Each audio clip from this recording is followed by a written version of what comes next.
ഒരുച്ച സമയത്ത് പന്ത് തട്ടാനായാണ് ആ ബാലന്മാർ കുറ്റിപ്പുറത്തെ മണൽപ്പരപ്പിലെത്തിയത്. അവധി ദിനം ആഘോഷിക്കാൻ ഒത്തുകൂടിയതാണ്. എന്നാൽ ഒരു നാടിന്റെ നൊമ്പരമായി ആ സഹോദരങ്ങൾ മാറി. വെള്ളക്കെട്ടിൽ വീണ് പന്തെടുക്കാൻ ശ്രമിക്കുന്നതിനിടെ ഇരുവരും മുങ്ങിത്താഴ്ന്നു.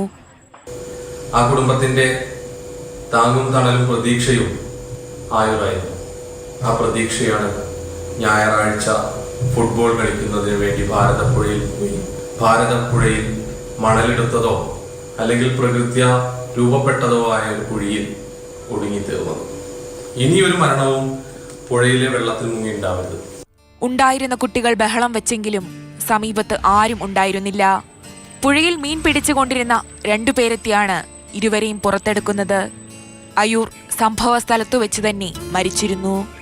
ഇവിടെ മരണപ്പെട്ടതിൽ ഒരു 90-95% വളരെ ചെറുപ്പക്കാരായ കുട്ടികളാണ്. പന്ത് കളിക്കാൻ പോയ കുട്ടികൾ.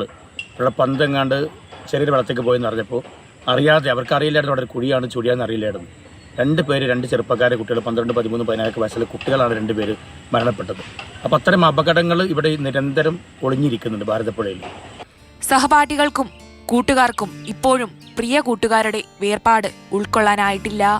കുറ്റിപ്പുറം മിനി പമ്പാക്കടവിലും സമീപത്തുമെല്ലാം ഈ അപകടങ്ങൾ പതിവാണ്.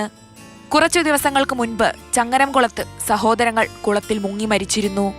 അപായ സൂചനകൾ ഉണ്ടായിട്ടും മുങ്ങിമരണങ്ങൾ പതിവാകുന്നതിന്റെ ഭീതിയിലാണ് നാട്ടുകാർ. മാതൃഭൂമി ന്യൂസ്, മലപ്പുറം.